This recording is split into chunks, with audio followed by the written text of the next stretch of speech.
all about a go-fast society. Jesus, in your mighty name, God. Everything's about how long it's going to take me. Hallelujah. My time is valuable. This, that, the other. Hallelujah, Jesus. We're not even allowing as a society, our families, to have a full day of Thanksgiving. Brother Valley. Come on. That's right. You're right. Black Friday now starts at what, 3 o'clock Thursday afternoon? Come on. With my foot. Ecclesiastes chapter 3. To everything there is a season. Come on. A time to every purpose under the sun.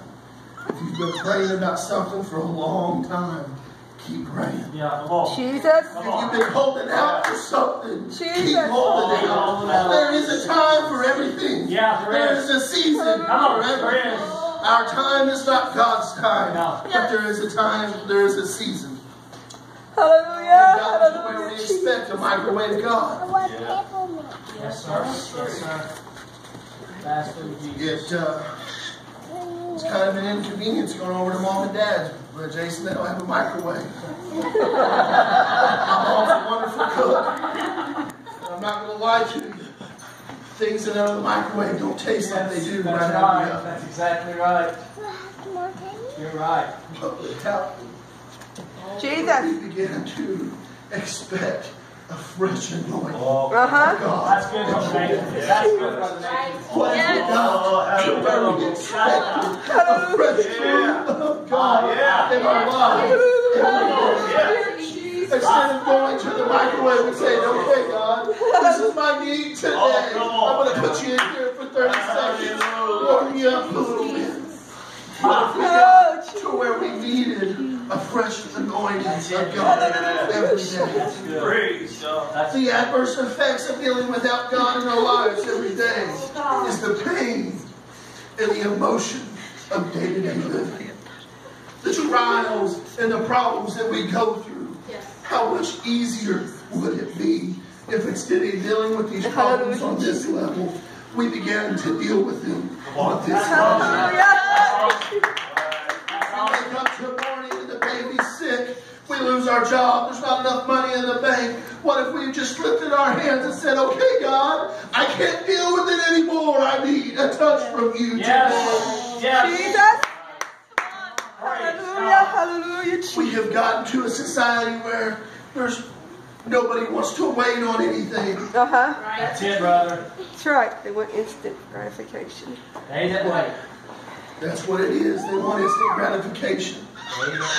I've seen parents, or I've seen kids fighting with parents to try and get them into court to be declared incompetent and different things to where the kids can have access to their parents' monies and their things. All in an effort because they don't want to wait. That's right.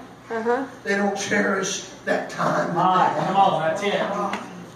We should cherish every moment that we feel. That's right. We should cherish every time that we feel so desperate and we feel the loving arms of God wrapped around us. Come on. Oh, Lord, my Savior. Book of Isaiah. He gives power to the faint.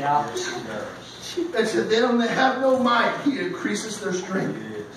When you can't go any longer, when you can't take another step, He gives you strength. Yes, He does. He gives you power when you can't go any longer. Even the young men shall faint and be weary. The youth shall faint and be weary, and the young men shall utterly fall. But they that wait upon the Lord shall renew their strength. They shall mount up with wings as eagles. They shall run and not be weary. They shall walk and not faint. God told Abraham, Abraham, walk before me and be thou perfect. And then it was so long before he ever heard from God again. Maybe God is telling somebody today, walk before me and be thou perfect. And when you get to the end of your walk, I'm going to give you wings. When you get to the end of your walk and you can't walk any further, I'm going to give you strength. Wait means to stay where One is or delay action until a particular time or until something else happens. There's a common element here in time. A time for everything under heaven, a time for every season. Wait for a specific time. Church, now is that time. Yes, Now is that moment. Hallelujah. No longer do we have to wait for a moment of God or for a move of God. We just have to begin to move into that atmosphere. We have to work towards getting into that atmosphere. Sometimes we have to wait on God. But waiting doesn't necessarily mean do nothing. Worth the wait. Come on. It doesn't. Come on. It doesn't. Whatever the definition doesn't say anything about doing nothing, Brother Maldy. Oh, hallelujah. So what if we turned our time of waiting into a time of prayer? Yeah, come on. Hallelujah. What if we turned our time of waiting, Brother Jason, into a time of worship? That's it. Come on. What if we turned our time of waiting into a time of service to the kingdom? Hallelujah. You want a move of God in your life, begin to do the work of God. Hallelujah, Jesus. You want a move of God in your life, begin to open up your Bible, begin to pray, begin to seek the face of that wonderful counselor. Yes. When we have been praying or waiting for so long, the key there is expectation. Yes. The key is expectation. Yes. A child gets up on Christmas morning, they see that beautiful package under the tree. They don't think about the time that somebody spent to wrap it, Sister Kendall. They don't think about the time that somebody spent long waits in the line at Best Buy, Penny's, wherever, to purchase that item. The work it took to get that money. Their expectation is what's inside. What's inside. Yes. I would encourage you to wake up every morning. God, what do you have for me today? God, how are you going to move in my life today? God, use me today. You say you've got burdens. We've all got burdens. Oh, yeah. This is what the Bible, just a couple of things that the Bible has to say about burdens. Psalms chapter 55, verse 22, cast thy burden upon the Lord, and he shall sustain thee. He shall never suffer the righteous to be moved. Matthew 11 and 28, come unto me, all ye that labor and are heavy laden, and I will give you rest. Take my yoke upon you, and learn of me. For I am meek and lowly in heart, and ye shall find rest for your soul. For my yoke is easy, and my burden is light. Hallelujah. Jesus. Sister Teresa would come. Jesus. If I may be carnal for a moment. Some parents, I'm sure, are going to hate me for this. Get up every morning and begin to sing. Let it go. Let it go. No matter what trial you face tomorrow morning, let it go. No matter what burden you have tomorrow morning, let it go. Sometimes I'm convinced that the reason we suffer for so long is we won't just let it go. Right. Amen. I had a shirt just before the tornado. One of my favorite shirts. I just love the way that the material was, and can't find another one like it, Brother Jason. After the tornado, about the only thing that survived was about the front 10 inches right here. It was the only part that wasn't just shredded, stained.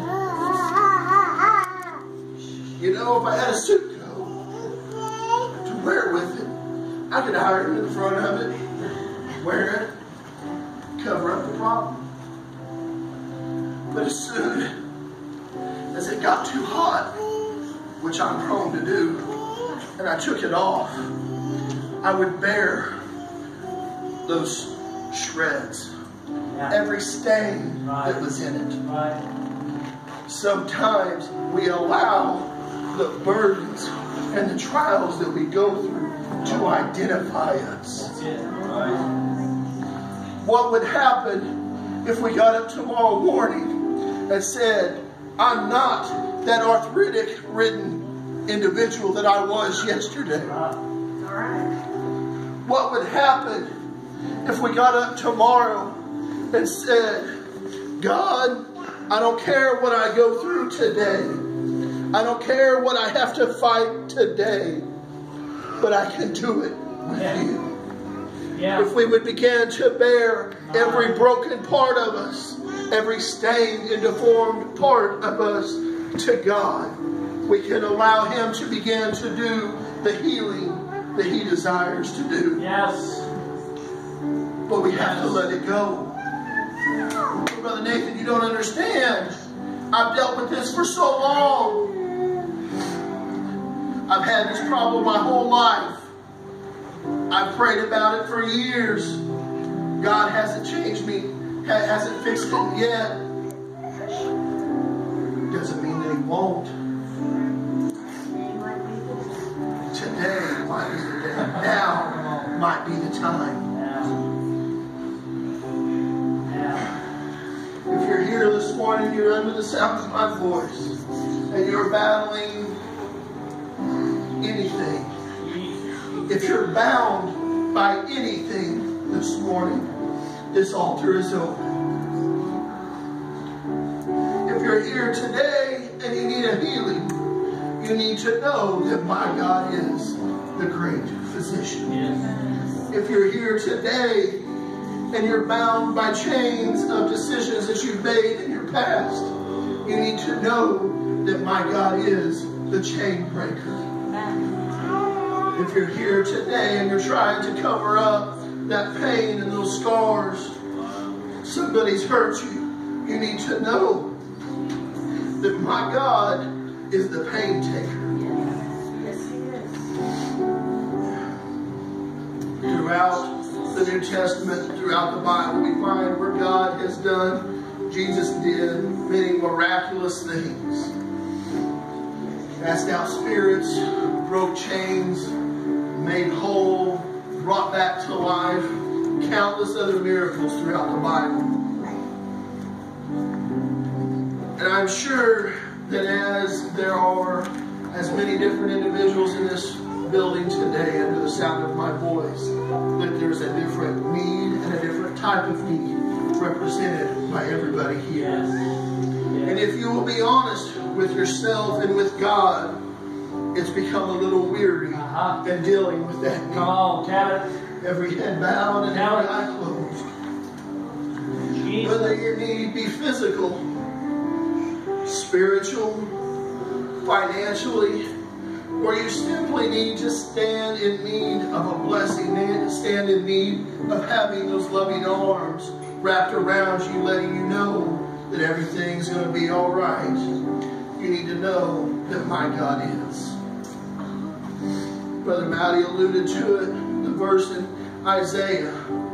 His name shall be called Wonderful, Counselor. Whatever you need, you can put at the end of that sentence, my God is.